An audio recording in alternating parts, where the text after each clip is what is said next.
الهدى هدى محمد صلى الله عليه وسلم وشر الأمور محدثاتها وكل محدثة بدعة وكل بدعة ضلالة وكل ضلالة في النار.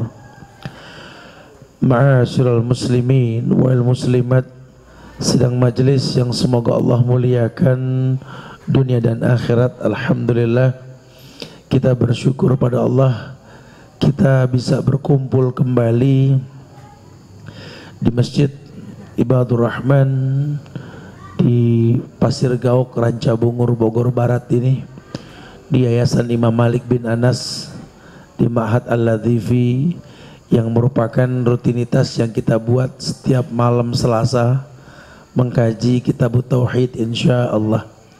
Namun 2 kali pertemuan kemarin afwan terpotong umroh dulu ya. Ini juga mungkin besok tanggal 19, 21 kita juga ada reading Mekah Madinah insya Allah ya. Dibantu doa karena mudah-mudahan pelaksanaannya nggak ada masalah. Karena kita akan pertontonkan bahwa ini bukan untuk riya, tapi memang ibadah, solusi lain buat anak-anak muda bahwa Islam itu asik. Bisa umroh dengan motor dan lain-lain. Dan ini the first time in the world, pertama kali di dunia. Mudah-mudahan Allah mudahkan kegiatan tersebut insya Allah ya. Tapi jamaah yang Allah muliakan, kita akan coba lanjutkan bahasan kita. Kali ini kita akan coba bahas sebuah judul, Ku Tahu Yang Ku Mau. Ku tahu yang ku mau ini lebih ditekankan kepada hal yang berkaitan tentang bagaimana survive di atas dunia. Kalau kemarin kita mengkaji bab khusus, bab yang ke-7, bab yang menjelaskan tentang penjelasan tauhid dan syahadat. Sekarang kita akan masuk pada kitab tauhid tersebut tentang hal-hal yang berkaitan dengan perusakan-perusakan tauhid itu sendiri. Karena banyak sekali orang yang nggak berasa bahwa telah tergugurkan ibadahnya karena dia melakukan kebalikan dari perintah yang Allah perintahkan. Iya, sepintas pun sempat dijadikan sebuah contoh pendek di Instagram bsb.bawazir. Tadi saya sempat berikan mukadimah bahasan bahwa hidup ini tercipta bukan menunggu kiamat, tapi hidup ini tercipta untuk beribadah. Dan ibadah yang dimaksud adalah mentauhidkan Allah yang pertama kali. Wa qada rabbuka alla ta'budu illa iyyahu wa bil walidaini ihsanan, dan seterusnya. Allah telah menjadikan sebuah takdir dalam kehidupan manusia, alla ta'budu illa iyyahu. Tidak beribadah kecuali hanya kepada Dia, Allah. Ya, jadi ada illallah, ada at-tasbit, ketetapan hanya Allah gitu loh. Ustaz sering sampaikan, kita nih hidup mau gaya apa silakan lah. Yang asik buat kita bergaya lah. Jangan sampai jadi orang yang kaku dalam bergaul. Tapi tolong, kalau bicara tauhid ini nggak main-main kita. Kita bicara akidah nggak bisa tawar-menawar. Kalau mazhab masih ada khilaf. Maaf, kalau akidah kita nggak tawar-menawar sudah. Kita bicara la ilaha illallah. Sehingga ku tahu yang ku mau. Karena Nabi mengatakan wa innallaha ta'ala la yunalu ma indahu illa bi ta'ah. Semua yang baik yang kalian inginkan adanya itu di sisi Allah. Dan semua yang baik yang adanya di sisi Allah tidak mungkin kalian dapatkan tanpa mengesahkan Allah. Ajmilu fit talab, perbagus cara meminta. Ajmilu fit talab, kita suruh perbagus cara meminta. Taib. Jamaah yang Allah muliakan, di bab yang ke-8 ini ada dalil yang menjelaskan tentang kesyirikan yang ada di masyarakat berbentuk syirik kecil. Kita pernah bahas syiriknya dulu ya di awal-awal kajian. Syirik itu ada 2, syirik kecil dan syirik besar.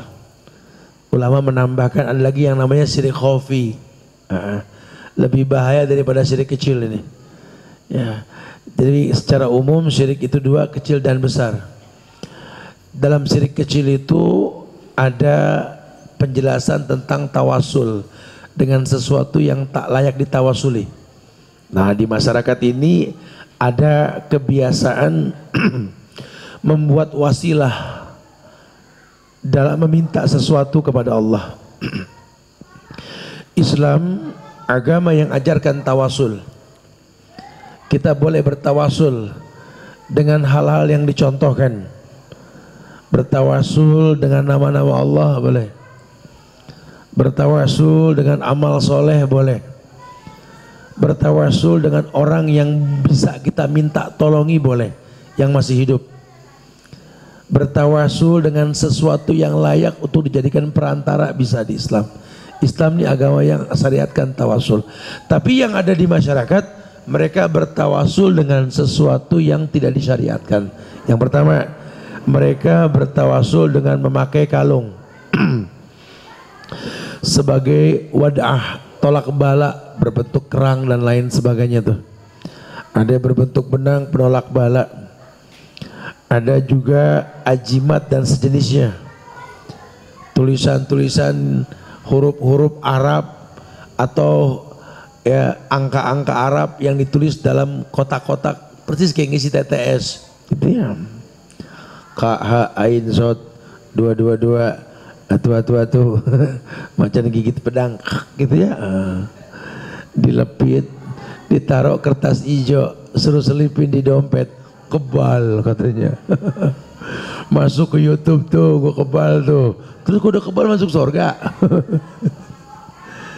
Aduh, orang kok beragama pengen tokcer. Padahal memang nanti ada janji kalau Nabi namanya mukjizat, ulama namanya karomah, kita namanya al-maunah. Pertolongan yang Allah berikan efek dari ibadah yang kita lakukan. Pertolongan yang Allah berikan efek dari ibadah yang kita lakukan. Antum makin bagus ibadah, makin punya al-maunah. Apalagi kalau sampai level ulama punya karomah. Kalau mujizat udah nggak mungkin dah, itu mah para nabi. Makanya orang kalau asal jeplok batok, kalau ngomong kadang-kadang, ya Allah Zat, dokter udah bilang nggak nyanggup ngobatin dia tat. Mujizat tat dia sembuh, pun nabi mujizat nak aja kalau ngomong tuh. Hati-hati jangan salah ngomong ya. Mujizat milik nabi, orang nggak ada mujizat. Pun mukjizat tidak meladuni, tidak kontinu, ya. Nabi bisa keluar air dari tangannya, nggak forever. Perang Honda kehausan Rasul, betul. Beliau minta sesuatu dari Allah diturunkan dari langit, bisa. Cuma keluar malam-malam ketemu Abu Bakar sama Umar kelaparan bertiga. Datang ke rumah Abu Musa al-Asy'ari. Jadi jangan dipahami bahwa mukjizat itu laduni, karomah itu laduni, al-maunah juga sama, tidak ya. Itu ada masyiahnya Allah nanti. Nah, ini fatal. Orang memakai kalung, benang, ajimat sejenisnya untuk mengusir penangkal mara bahaya. Waduh. Surat Az-Zumar ayat 38. Qul afara'aitum ma tad'una min dunillah in aradani Allahu bidurin hal hunna kashifat durri au aradani birahmatin hal hunna mumsikatu rahmatihi kul hasbiyallahu alaihi yatawakkalul mutawakkilun. Ini dulu Allah sendiri ngomong sama Nabi Muhammad ini. Kul, katakan ya Muhammad, kata Allah, afara'aitum ma tad'una min dunillah, buktikan kepadaku apakah sesuatu yang kamu seru selain Allah itu. Jadi suruh katakan sama orang-orang kafir, Muhammad katakan, kalian menyeru kepada selain Allah, min dunillah, in aradani Allahu bidurin hal hunna kasifatu durri. Katakan ya Muhammad, jika Allah berkehendak mendatangkan kemudaratan kepada kamu, katakan kepadaku, katakan begitu ya, apakah mereka mampu menghilangkan kemudaratan tersebut? Dukun dah dukun bisa nolak bala, emang dia bisa nggak sakit? Gitu loh. Ya, orang suka bilang nih, oh dia sih masalah penyakit mah takut sama dia. Waduh, terus dia jadi nggak sakit-sakit. Enggak, Allah sudah bilang dengan bahasa yang mudah. In aradani Allah bidurin hal hunna kasifatu durri. Kalau seandainya aku berkehendak untuk mendatangkan mudarat sama dia, ada gak yang bisa menolak? Emang dukun gak mati? Mati. Emang paranormal gak mati? Mati. Berarti kalau yang mematikan menghidupkan rububiyahnya Allah dong. Bagaimana kita bisa menjadi pengganti Allah? Ini bahasa mudahnya begitu deh. Karena ada orang yang beranggapan bahwa dia bisa nggak mati. Ya jangan kalian sangka orang yang soleh ini mati syahid ini mati. Padahal mereka tidak mati. Iya, mereka tidak mati di sisi Allah. Tapi hakikatnya mereka mati dari dunia, betul? Awalam yarau kam ahlakna qablahum minal quruni annahum ilaihim la yarjiun. Surat Yasin tuh baca. Apa mereka nggak melihat, kata Allah, orang yang diwafatkan nggak dibangkitkan lagi? Apa mereka nggak ngelihat? Mana ada mayit bisa hidup lagi? Ini korban film, zombie, beranak dalam kubur, bangkit dari kubur. Kita korban TV nih. Untung TV di kantong sekarang, betul ya? Jadi kita bisa masukin hal-hal yang positif melalui sosial media yang baik ya. Tapi ya perlu dikontrol juga. Sosmed ini kadang-kadang astagfirullahaladzim. Ya banyak orang-orang yang takut dakwah tauhid ini menyebar di masyarakat, fitnah yang ditebar. Bisa editan gambar, suara, sama geleng pala dapat bocoran mulu. Susuban diedit lagi no. Astagfirullahaladzim. Bisa aja nih orang ya. Enggak dibalas, jangan, di orang Islam juga. Ya itu ngurangin dosa dah. Nanti pada waktu Allah kasih hidayah buat insya Allah. Tapi kalau orang kafir yang menghina kita, jihad, nggak main-main ya. Tapi kalau sama-sama orang Islam, udahlah, dia cuma belum tahu. Mudah-mudahan Allah kasih hidayah. Cuma masalah waktu aja lah. Taib. Iya, Allah katakan gitu. Hal hunna kashifatu durrihi. Aw aradani birahmatin hal hunna mumsikatu rahmati. Atau kalau seandainya Allah memberikan rahmat kepada kamu Muhammad, katakan begitu. Apakah mereka mampu menahan rahmat tersebut? Hujan turun. Oh, di kampung saya kalau pemilihan lurah hujan berhenti tat. Iya berhenti tuh hari, ditahan sama jin, besok banjir. Enggak bisa, kalau udah waktunya turun. Enggak ada yang bisa mencegah. Biar sapu lidi dibalik, pakein bawang sama cengek, enggak ngaruh. Udah waktunya turun. Lagi kenapa takut sama hujan? Laung barokatu minas sama, berkah dari langit. Ini kalau orang belajar tentang masalah hujan tuh waktu mustajab berdoa, nyesel dia balikin sapu lidi. Orang kawinan, acara resepsi pernikahan, pesta diundang masyarakat, hujan, bersyukur. Masa kita nggak paham, kita kalah sama orang Tionghoa yang non muslim? Mereka berkeyakinan kalau lebaran mereka hujan tuh berkah, lah kita takut sama air. Padahal barokatu minas sama. Ini kan kebodohan yang menyebar di masyarakat, entah penyebabnya apa, tapi yang pasti mereka menganggap baik sesuatu itu menurut pendapat mereka, bukan menurut Allah. Ini yang sering terjadi. Wah, kalau hujan kacau. Siapa yang mau datang? Waduh, enggak begitu bahasanya. Siapa kamu? Hujan lebat pun kalau kamu memang orang yang layak didatengin, orang datang. Kayak prinsip ekonomi. Memang ada dua prinsip. Anda pengen buka usaha, yang paling bagus cari lokasi strategis, pinggir jalan, parkiran gampang, orang gampang datang. Atau yang kedua, produknya. Walaupun di atas gunung nyempil, kalau dibutuhkan orang datang, no privat. Ya, di Papua sampai Belobang gunung betul. Karena yang dibutuhkan ada di sono. Seperti itulah keadaannya. Jadi jangan membuat sesuatu yang baik menurut kita, baik menurut Allah. Ya. Taib. Kul hasbiyallah, katakan ya Muhammad, cukuplah Allah sebagai penjamin. Alaihi yatawakkalul mutawakkilun, yang mana selalu bertawakal orang yang bertawakal.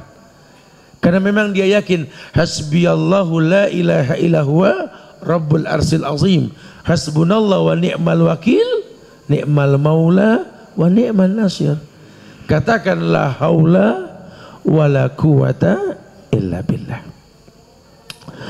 Ada sebuah riwayat dikatakan anna Nabi sallallahu alaihi wasallam ra'a rajulan fi yadihi halqatun min safar.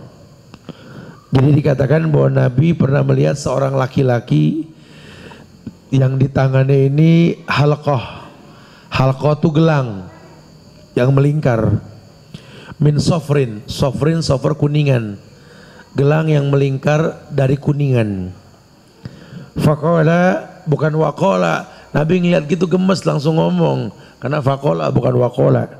Langsung Nabi bilang, mahadhihi, mahadhihi, apa nih? Qala minal wahina. Dia berkata, ini wahina ya Rasulullah. Kata Nabi, wahina itu artinya penolak penyakit, wahina. Ya.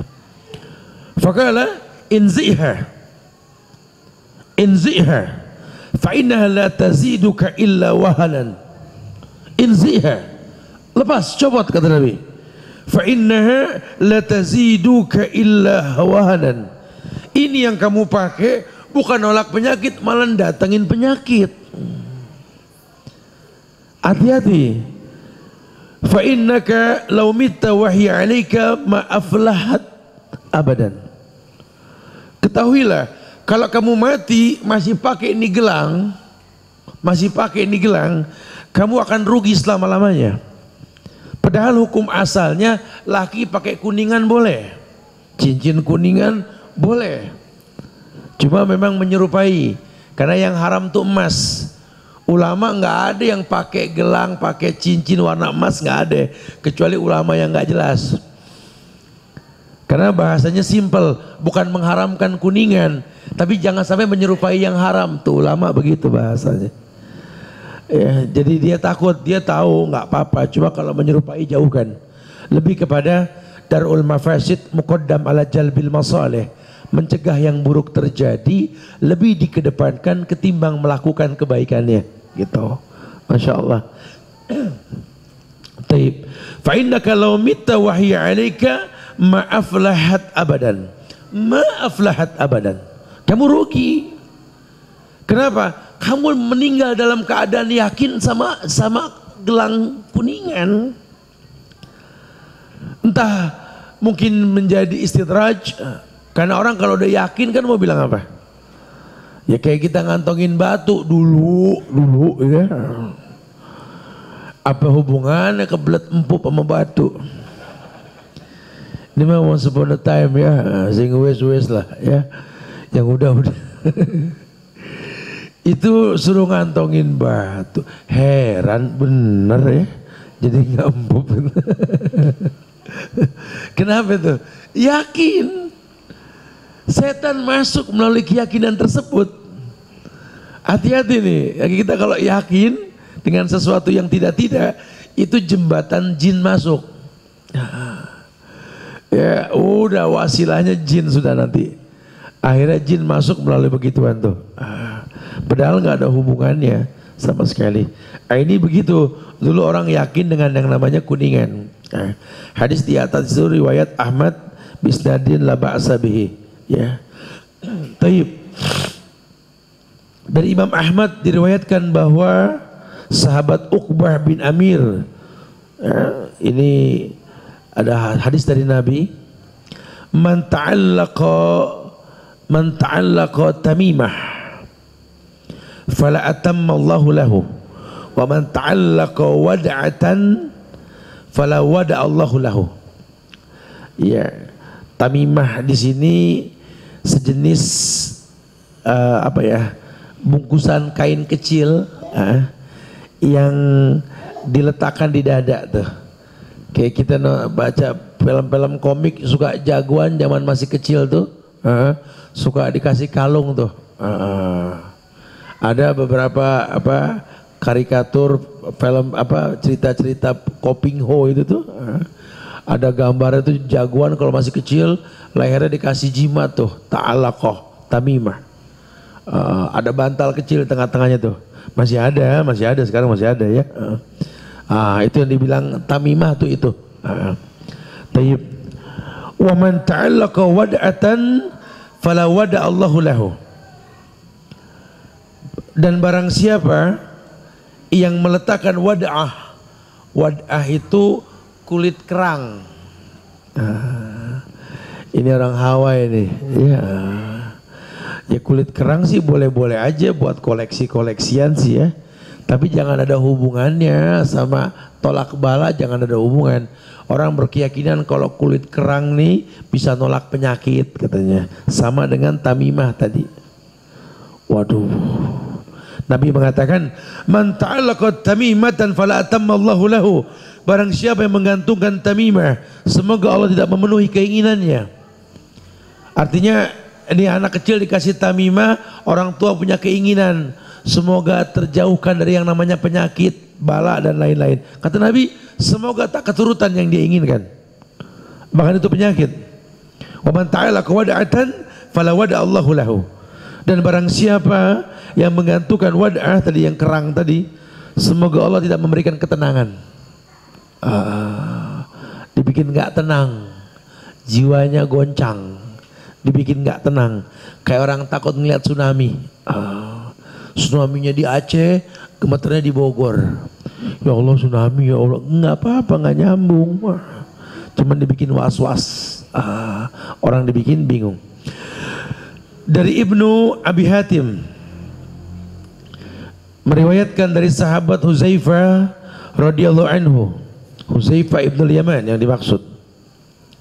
Huzaifah ibn al-Yaman ini salah seorang sahabat yang terkenal dengan istilah sahibus sirri. Sahabat yang banyak megang rahasia Rasul. Jadi antum kalau baca biografi beliau tuh banyak banget hadis-hadis yang gharib, yang asing kuping ngedengernya, karena jarang diriwayatkan sama yang lain. Banyak rahasia yang dipegang sama beliau ini.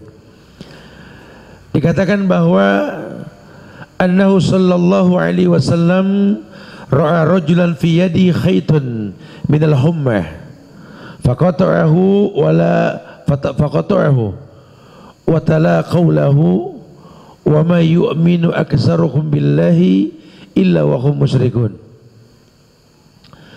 Kata Ibn Abi Hatim, dia meriwayatkan dari sahabat Huzaifah ini. Huzaifah mengatakan sesungguhnya Rasul sallallahu alaihi wasallam ini ra'a rajulan, pernah melihat seorang laki-laki fi yadihi khaytun minal hummah. Khayt tali ikatan, minal hummah.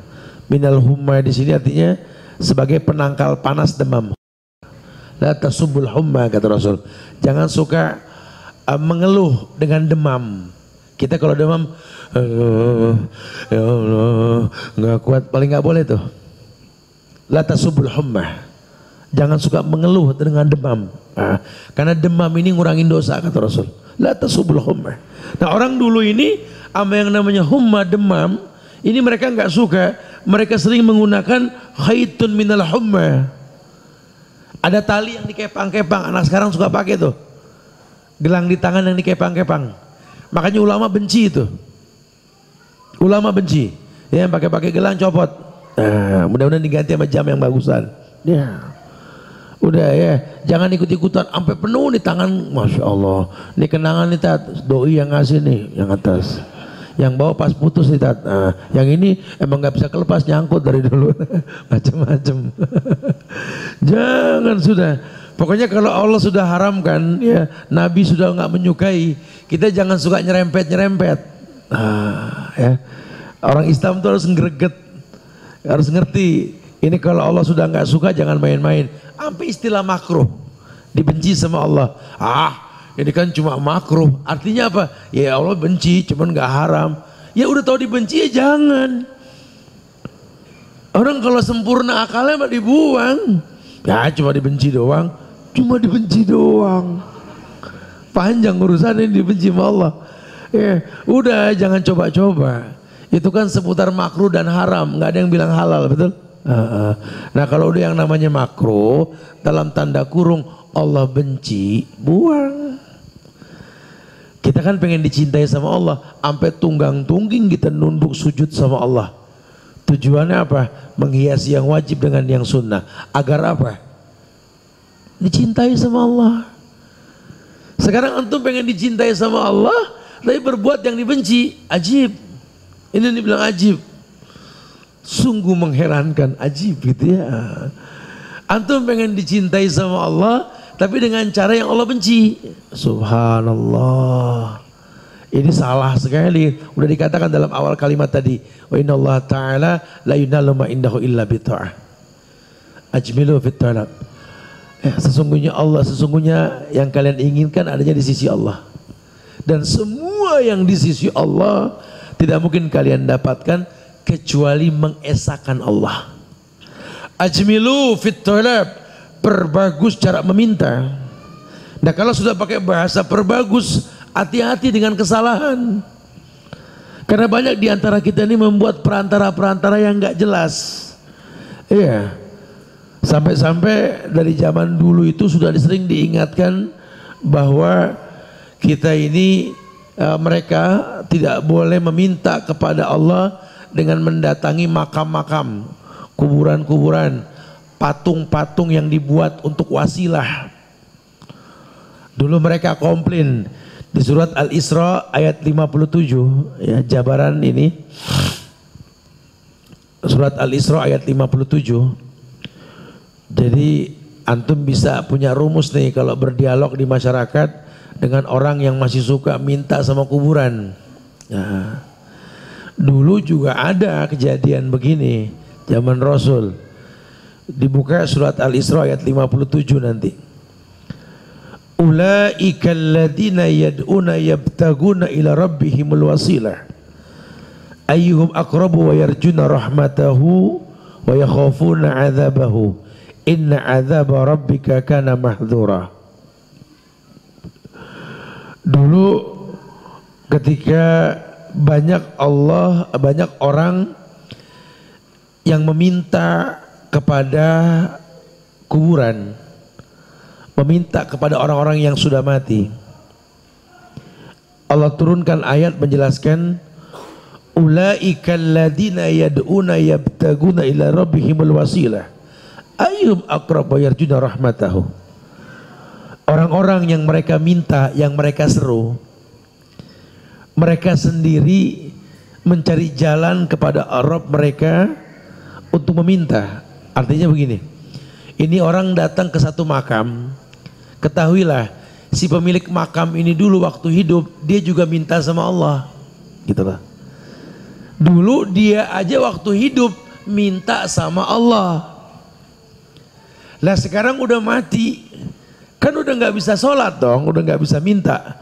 Makanya Allah bilang ayyuhum aqrabu yarjuna rahmatahu. Coba pakai akalmu. Waktu hidup aja dia berdoa, nggak semua keturutan sama Allah.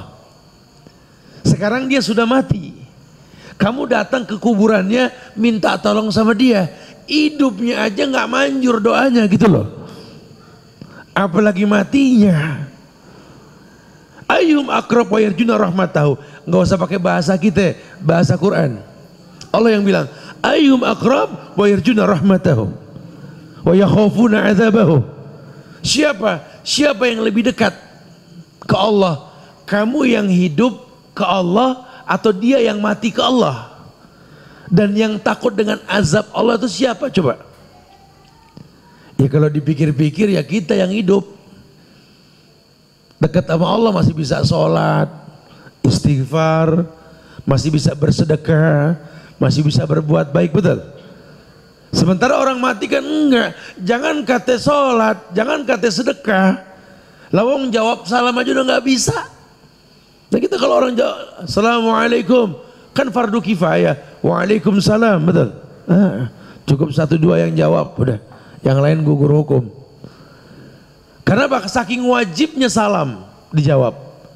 Nah sekarang kalau kita ngucap salam ke lubang kubur, ke pemakaman, Biasain kalau lewat makam tuh kita, walaupun kita nggak ziarah, belum sempat atau gimana, salam jangan putus tuh. Assalamualaikum ahlad diyar. Biasain, nggak usah nunggu jawaban, jalan terus gitu ya. Karena nggak bakal dijawab. Nggak bakal dijawab ya. Tapi biasakan begitu. Assalamualaikum ahlad diyar, assalamualaikum ahlal kubur, minal muslimina wal muslimat wal mu'minina wal mu'minat, inna insyaallah bikum lahikun, nas'alullah lana walakumul afiyah, nas'alullah lana walakumul afiyah. Artinya apa itu? Kami minta kepada Allah buat kami dan buat kamu ampunan. Yang hidup yang doain, bukan yang mati yang minta doa. Kita minta doanya, bukan. Dulu waktu Nabi hidup, semua orang datang ke Rasul. Ya Rasulullah, ud'ullah lana. Wahai Rasulullah, berdoalah kepada Allah buat kami. Dulu Nabi hidup. Pas Nabi wafat, enggak ada yang ke makam Rasul minta. Enggak ada. Mereka datang ke paman Rasul, Abbas. Karena Abbas keluarga Rasul, betul? Makanya ini keluarga Rasul, kalau betul-betul keluarga Rasul, itu kalau di perang, garda paling depan itu.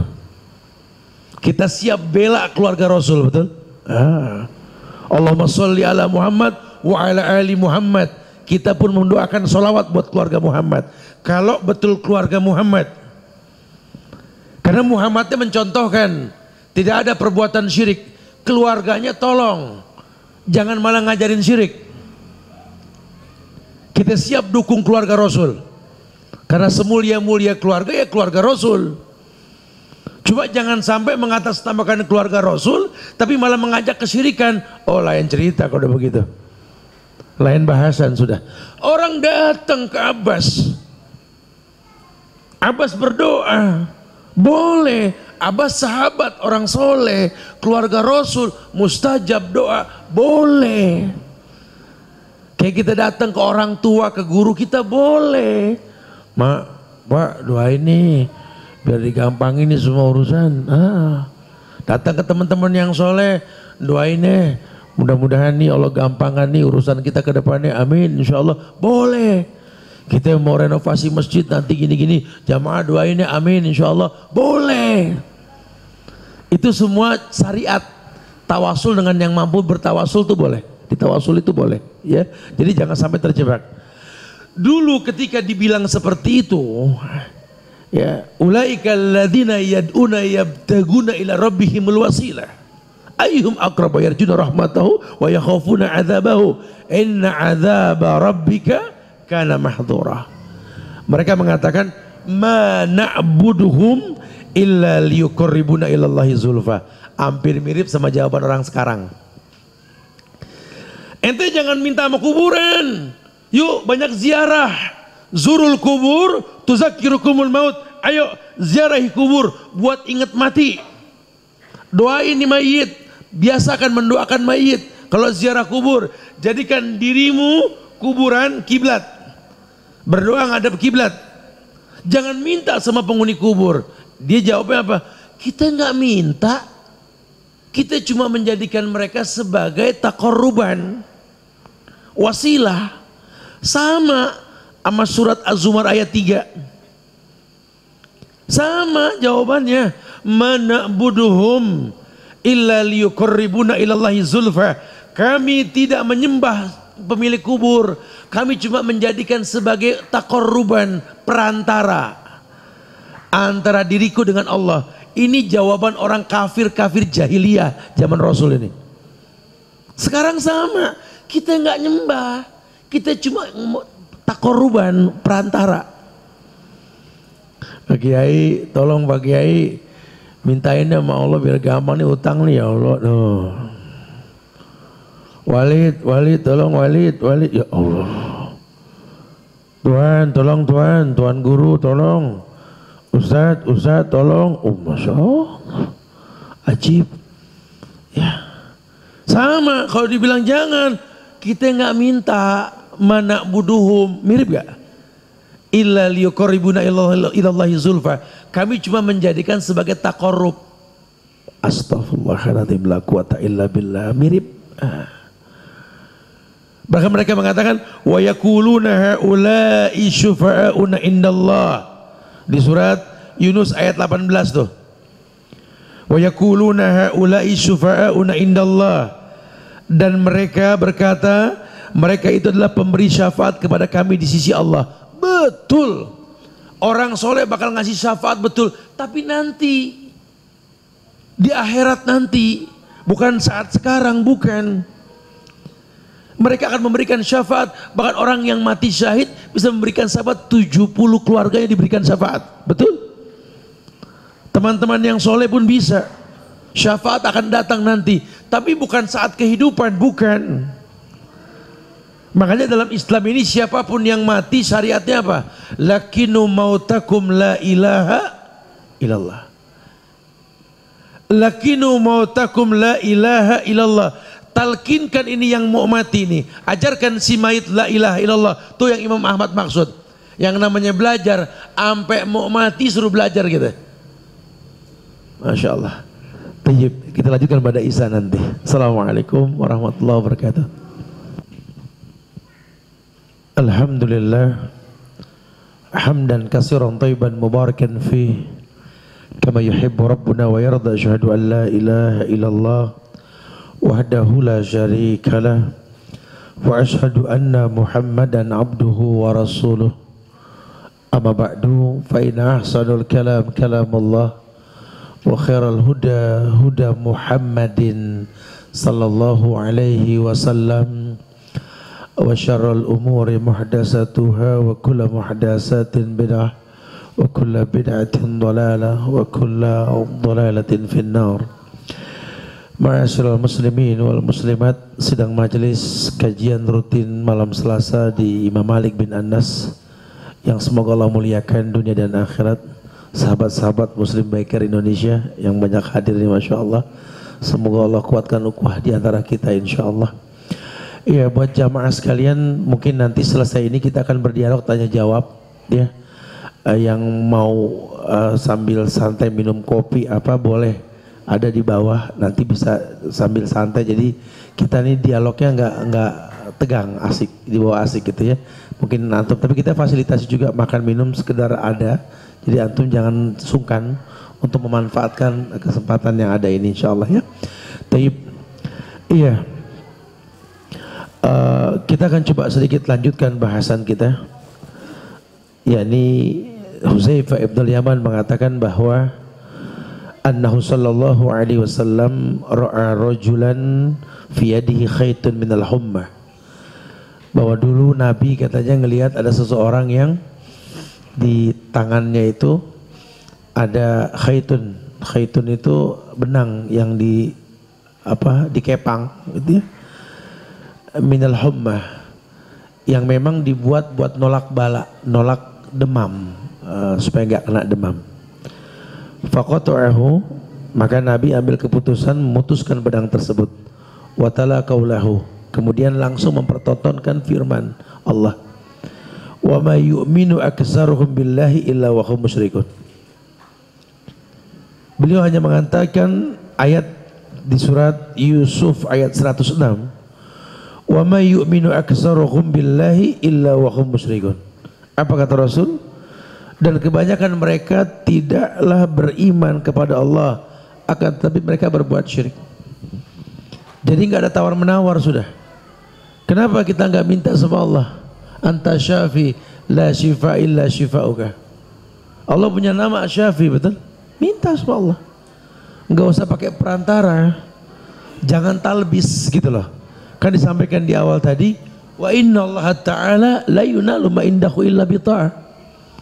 Udah, kamu pengen sehat, pengen jauh dari yang namanya sakit, itu semua di sisi Allah. Karena kalaupun kamu sakit, Allah tidak berbuat zolim. Karena sering ditekankan dalam penyampaian bahwa hidup ini bukan masalah sakit atau sembuh. Hidup ini adalah bersabar atau bersyukur. Jadi jangan salah paham. Bahkan menggigil saja demam, la tasubul humma, kata Rasul. Jangan mengeluh. Jangan, aduh ya Allah, mati aja mati beneran urusan gitu.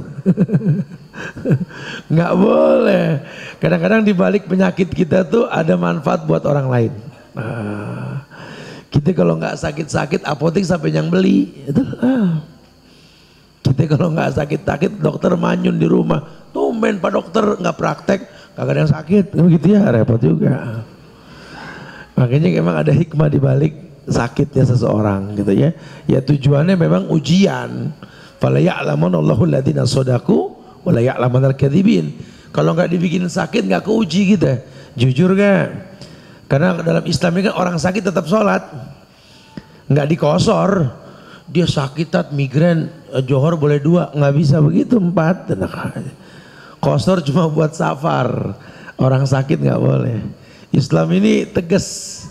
Nenek saya udah tua tat, ya iyalah masa muda kan gitu ya. Dia sakit boleh gak dikosor? Enggak, kecuali safar. Kan dia udah tua tat, yang bilang muda siapa? Pasti tua dong nenek-nenek kan gitu ya. Tapi kan dia udah nggak kuat sholat, ya jangan sholat diri, suruh duduk. Duduk juga kadang-kadang goyang tat, suruh rebah, miring-miring pakai lambung kanan. Kadang-kadang dia nggak bisa diem kalau kadang itu telentang. Suka mengap-ngapan apa sih tat? Wah, ya pakai isyarat dah. Udah nggak bisa tat, udah nggak hidup berarti kita sholatin kalau begitu ya. Ini Islam, masya Allah, akmaluddin, agama yang sempurna. Ya jadi jangan sampai dikurang-kurangin. Nabi mengatakan, wa may yu'minu aktsaruhum billahi illa wa hum musyrikun. Enggak ada sudah. Ini yang mereka perbuat ini pada hakikatnya kesyirikan. Biar pakai udeng-udeng, ngegedein pala, kupluk putih tegak, miring tegak belakang, enggak ngaruh. Insya Allah kalau habis pakai ini gelang sembuh, pakai insya Allah lagi, astagfirullahaladzim. Kita jangan kepancing tuh. Tapi dia baca Al-Fatihah, astagfirullahaladzim. Bukan begitu buat cara menilai orang, bukan. Karena Abu Hurairah saja diajarin ayat kursi sama iblis, betul? Bukan begitu, jangan terkecoh. Makanya Imam Syafi'i cerdas banget mengatakan, jangan lihat cara melihat orang yang berilmu itu, lihat bagaimana dia mempraktekkan ilmunya. Itu orang yang berilmu. Kalau cuma sekedar hafalan, anak sini banyak yang hafal Quran, tetap aja berebut sendal, betul? Ya anak-anak belum rapi agamanya, belum. Maksudnya begitu tuh ya. Kita jangan lupa, ini agama bukan bicara jumlah bilangan hafalan, yang dipakai yang mana. Saya suka pakai bahasa yang gampang. Emak kita hafalan Quran itu nggak ngalahin bini kita, cuma hatinya bak kristal. Ayah kita nggak sehebat kita masalah hafalan, betul? Tapi Allah titipkan kita melalui mereka. Ini hidup bicara yang dipakai, bukan yang ditampung. Makanya agama perlu seperti itu. Ustaz, kesimpulannya apa Ustaz? Yuk kita bahas.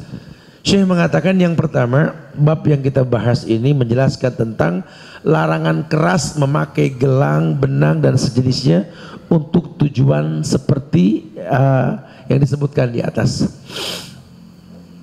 Kalau gelang kesehatan hampir mirip, udah. Kecuali memang ahlul ilmi yang mengatakan ini gelang mengandung ini mengandung itu, dalam ilmiah kedokteran gini. Nah ahlinya dah yang ngomong dah. Saya nggak paham dah. Jadi kayak kita pakai obat nyamuk oles. Ya ini kalau dioles nyamuk jauh nih. Ya mungkin aja dong kan gitu ya. Karena memang ada zat tertentu yang menolak nyamuk, gitulah. Nyamuk jauh, cowok deket, tapi juga bohong gitu ya.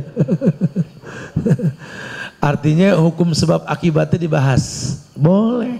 Kalau nggak nyambung katanya, agama bukan katanya bro. Agama tuh kalau Allah, kalau Rasul, bukan katanya. Kata siapa? Ya teman saya bilang begitu. Temennya kata siapa? Ya kata temennya. Terus aja muter begitu. Tapi kalau ahlul ilmi yang ngomong, iya. Yaudah, fas'al ahla dzikri in kuntum la ta'lamun. Tanya sama yang berilmu kalau kamu nggak tahu. Kayak orang istikharah. Tanya dulu yang berilmu, jangan main istikharah aja. Ini belum ada pilihan udah istikharah, yang nggak nyambung. Udah ada pilihan belum? Maka istikharah seandainya pilihanku ini baik, mana yang dipilih? Belum ada, ya nggak bisa. Justru saya bingung milih yang mana Ustaz. Tanya yang berilmu. Pak, Bu, saya nih ada pilihan nih. A, B, C, D ini saya bingung nih. Sifat saya begini-begini. Ini kira-kira A, B, C, D cocok yang mana ya? A begini, B begini, C begini. Ahlul ilmi bilang, kalau ngelihat dari karakter ente sih kayaknya cocoknya sama yang ini deh. Bismillah deh, ini insya Allah deh. Mungkin biasa-biasanya cuma cocok sama kamu sekufu lah. Bismillah ya, bismillah. Baru istikharah. Ahlul ilmi. Makanya dijelaskan nanti disampaikan bahwa alasan belum mengerti itu tidak berguna pada urusan syirik kecil. Islam tuh nggak pakai bahasa, abis saya kagak tahu tat, mas saya menyelipin aja di kantong wapak isim, nggak bisa begitu. Nggak ada alasan nggak mengerti. Karena jelas sekali buat Nabi salah, betot langsung lepas. Faqata'ahu sumakala talal Quran, disampaikan Quran sama Rasul. Enggak ada kata enggak mengerti dalam agama, enggak ada. Makanya Imam Bukhari mengatakan al ilmu qabla al qaul wal amal. Kamu manusia, ayo berilmu sebelum berkata dan beramal. Yang namanya manusia punya standarisasi ini. Pikir itu pelita hati lah kalau bahasa ulama. Jadi sebelum kita bertindak mikir dulu dalam semua hal. Jadi nggak baik, jangan bicara baik menurut kita, jangan. Kadang nggak seperti itu. Berilmulah sebelum berkata dan beramal. Iya, sahabat saja kata Syekh yang memakai benda tersebut apabila ia meninggal, niscaya ia tidak akan beruntung. Ya, ini sebagai bukti ucapan para sahabat syirik kecil itu lebih berat daripada dosa besar. Ya, bahkan dikatakan abadan, selama-lamanya. Allah Nabi yang mengatakan bahwa sesungguhnya kata Rasul, idza mitta, kalau kamu meninggal dalam kondisi seperti ini, kamu nggak akan pernah beruntung selama-lamanya. Masya Allah, subhanallah, ini kerugian.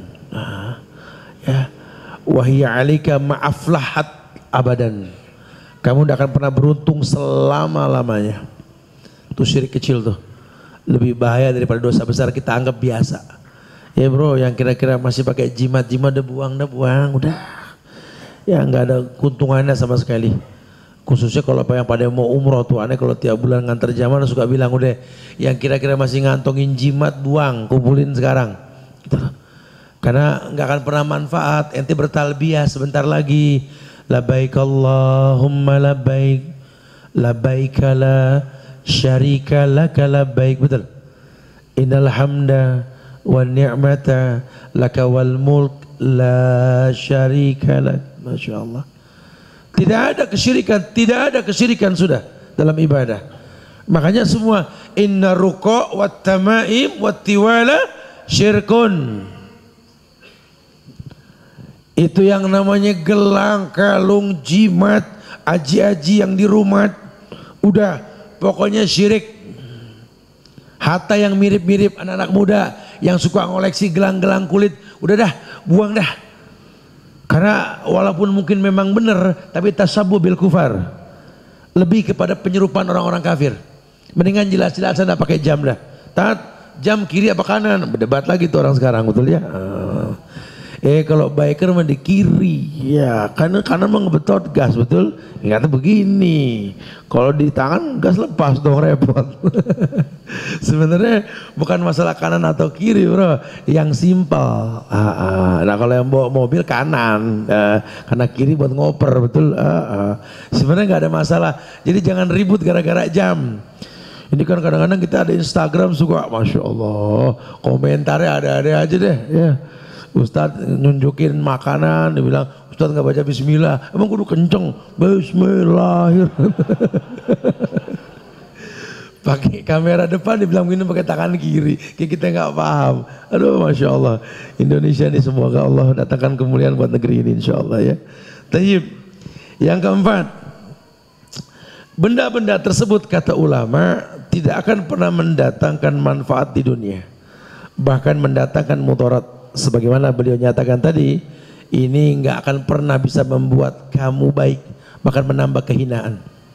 Itu tamimah, mendatangkan kehinaan, nggak jadi hebat. Makanya jangan gede sama kopingho. Biar dibilang kayak pendekar zaman dulu, pakai kalung di sini, kalung lah kelas. Udah jangan khawatir, belajar sirah Nabawi ini penting banget. Kita kayak harus ada kajian sirah kali di sini ya. Doain deh. Sebentar lagi kita pengen ada kajian sirah di sini insya Allah ya. Semua bertahap sih ya. Jadi kalau Ustadz lagi nggak ada nanti diganti sama kajian sirah deh nanti ya. Jadi kalau antum tahu sirah nanti tahu tuh. Iya sahabat nggak ada yang repot pakai jimat-jimat, nggak ada yang repot mau jihad pada pakai kebal ini itu enggak. Waktunya berdarah, Hamzah mati ditombaknya Wahsy betul. Padahal manusia nggak pernah kalah, salah satunya Hamzah, kecolong juga. Umar teriakannya saja 10 gunung musuh kabur. Iblis lari dengar langkahnya Umar. Mati juga. Ya, di tangannya Abu Lu'lu al-Fairuz dicolong dari belakang. Ali kurang jago apa? Didoain Rasul lagi. Tetap aja kebunuh sama Ibnu Muljam dan lainnya. Karena hidup ini bukan masalah menang atau kalahnya. Nah, itu yang mesti kita garis bawahi seperti itu ya. Jadi sama dengan nanti ini Bogor kita bakal ada pemilihan wali kota maupun bupati. Kalau nyari yang sempurna susah. Tapi nyari yang menjadi wasilah tidak ada kesyirikan di negeri ini. Itu penting sekali. Ya kalau kita cari yang sempurna susah. Sudah. Cari yang memang mau menjadi wasilah kebaikan. Paling enggak mau mendengar kalau ulama ngomong. Itu penting loh. Ya kita butuh pemimpin yang kalau ulama ngomong mau dengar. Karena ulama ini buat kita. Makanya di Islam tetap ditawarkan kondisi orang hidup kita nggak bisa kontrol. Yang penting ketika mau mati tawarkan la ilaha illallah. Hatta orang kafir mau mati tawarkan la ilaha illallah. Ya la ilaha illallah. Mana kita tahu di ujung hayat dia mengatakan la ilaha illallah. Doa kita masih bisa sampai buat dia. Makanya penting sekali. Kalau dia sudah nggak mengatakan la ilaha illallah, maka urusan dia diserahkan ke Allah. Tidak mendapat pertolongan dari Allah. Bahkan dikatakan la aflahat abadan. La aflahat abadan. Tidak akan pernah tertolong selama-lamanya. La aflahat abadan.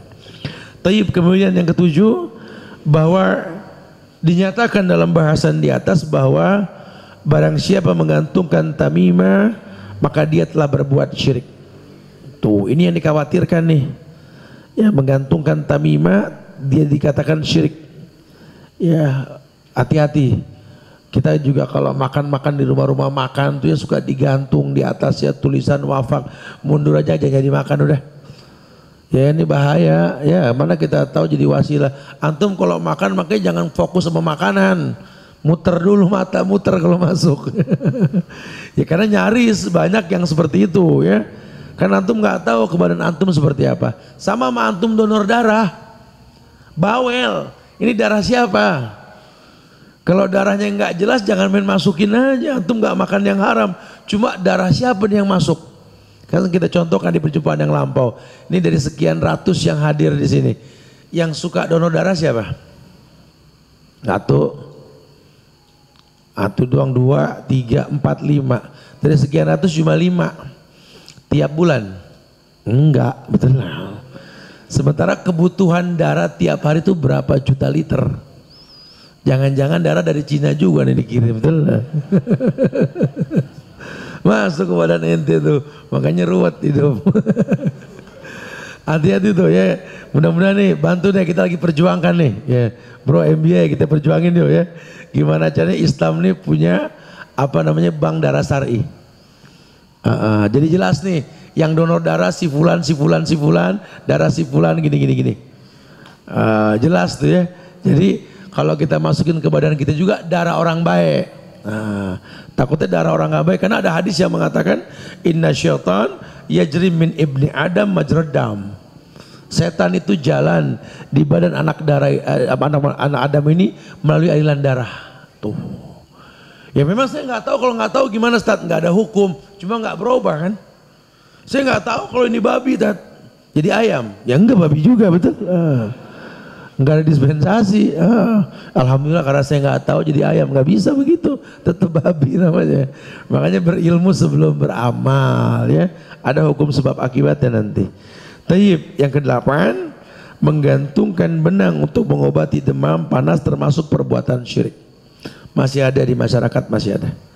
Ya, atau mungkin sekarang udah nggak ada sih, jarang sawah di sini ya, karena pengairannya ini agak berantakan di sini. Dulu masih ada, kalau pada panen tuh, sebelum panen dibikin apa, ada berit, ada anak tikus yang disalib itu ya sebagai tolak bala apa tikus di apa di ketika mau panen, itu semua syirik. Muslim cuma pakai bakar menyan mau panen, minta keberkahan dari Dewi Sri. Dewi Sri, Masya Allah. Dari namanya udah gak bawa Arab, betul Sri. Jadi kadang-kadang kita ini suka astagfirullahaladzim, masih berbau-bau agama Hindu tuh ya. Tapi kita kalau nyampeinnya dengan hikmah, karena ada tradisi yang sudah menaun, kita nggak bisa membalikan telapak tangan. Allah mampu. Innama amruhu idza arada syai'an ayaqula lahu kun fayakun. Kalau Allah betul jadi, kita enggak.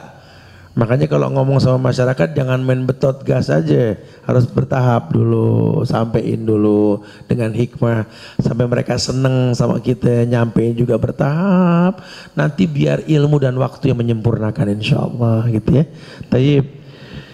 Ya, yang kesembilan, hadis Hudzaifah tadi ya membuktikan bahwa para sahabat berdalil dengan ayat yang berkenaan dengan syirik akbar. Padahal masalahnya syirik kecil, tapi sahabat berdalil dengan syirik besar. Ini surat Yusuf 106 tadi.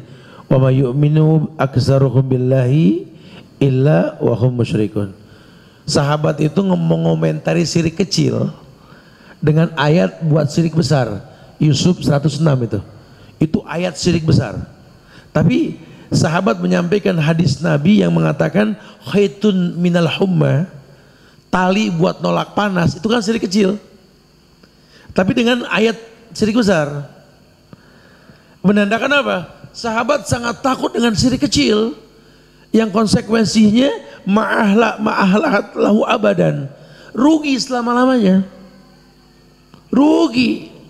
Jangan spekulasi, ini baik, main masukin sesuatu yang gak jelas, ntar dulu, enak aja. Ya, apalagi pakai jimat, pakai ini, hatta imunisasi, tolong yang jelas. Ini ulama, calon ulama, kita minta tiap hari Rabbi habli minas solihin, betul.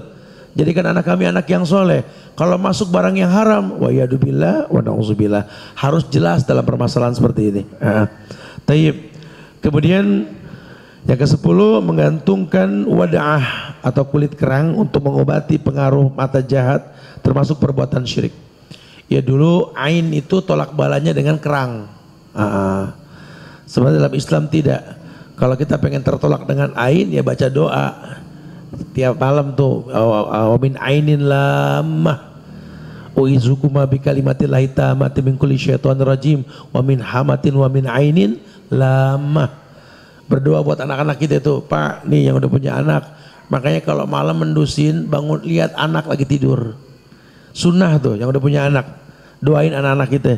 Oh izukuma bi kalimatillahi tammati min kulli syaitonir rajim wa min hamatin wa min ainin lamah. Keliling anak kita, kelilingin tuh, doain. Kita minta sama Allah perlindungan anak-anak kita dari kejahatan binatang berbisa, dari mata-mata yang jahat. Makanya kebiasaan salah jangan dirutinin. Anak dipajang-pajang di DP WhatsApp, ya udah, ya Allah. Nanti kalau ada orang punya hasut tingkat tinggi kena ain. Sementara bicara ain itu nanti yang akan datang kita bahas ain itu disembuhkannya dengan bekas air wudhu orang yang punya ain. Nah, susah. Lowong followernya ratusan ribu, siapa ini kan bingung nantinya ya. Udah, jangan biasain majang foto anak atau foto kita sendiri. Betekak-betekuk, maksudnya apa itu? Udah kayak orang-orangan toko gitu. Jual baju mulu Kristen.